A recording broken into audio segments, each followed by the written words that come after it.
Perezida Emmanuel Macron w'Ubufaransa akwiye kureka kwibasira imyemerere ya Isilamu yitwaje iterabwoba.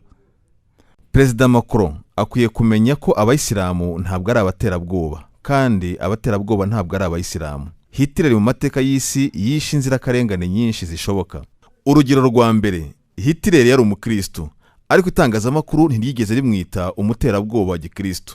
Urugero rwa kabiri, Joseph Stalin witwa Uncle Joe yishe abantu barenga miliyoni 20. Miliyoni 11 n'igice muri bo bazize inzara. Yari umuyisilamu.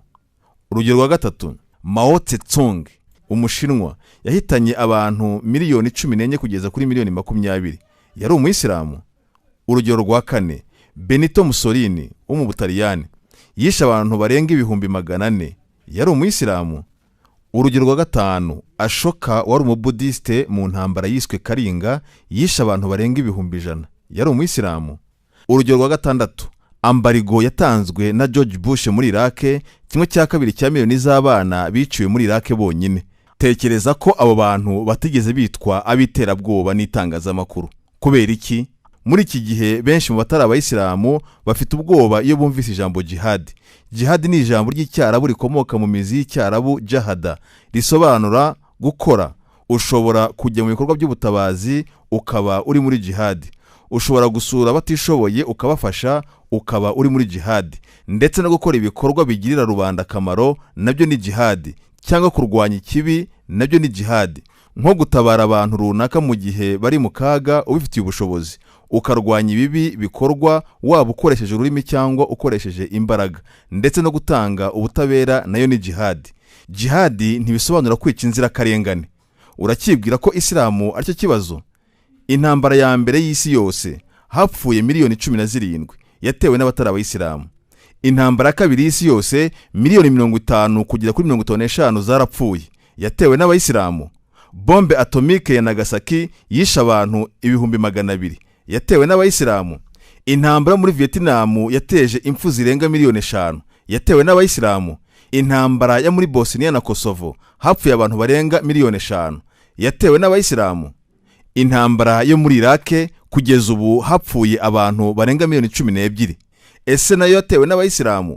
Ubwicanyi bukabije muri Afghanistan, Iraq, Palestina, Burimunti n'ahandi byatewe n'abayisilamu.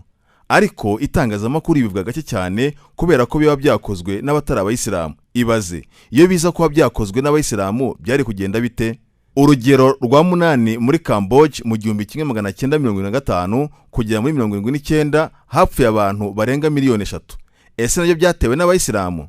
Urugero rwa 9, abatangije jenoside yakorewe abatutsi mu Rwanda mu 1994 nabo bari abayisilamu. Joseph Kony urwanira amategeko 10 ya Bibiliya, umubare w'abantu amaze kwica nturamenyekana. Ese nawe ni umuyisilamu?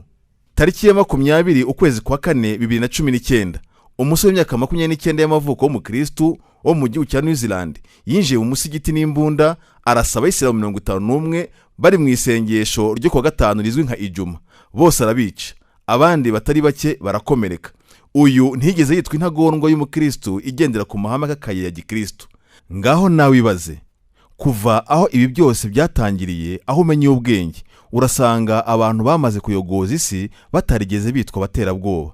Ariko we muyisilamu wibereye mu kazi kawe ka buri munsi kanyuranye wakirwani rw'umuntu ati dore iriya ntagondwa, n'ubwa mbere akubonye cyangwa aranakuzi, ariko kuko uri umuyisilamu ugasanga ku izina nk'iryo ryo kugutesha agaciro.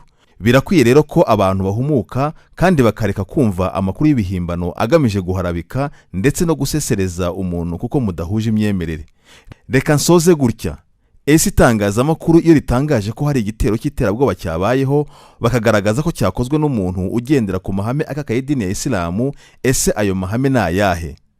Kubw'ibyo wowe utangaza inkuru nk'izo banza usobanukirwe ibyo ugiye kuvuga kuruta uko watangaza inkuru uko wayumvise ariko utazi impamvu banyiri kuyitangaza bayitangaje. Banza usobanukirwe neza ibyo ugiye kuvuga kuko ijambo uvuze ntirisibangana.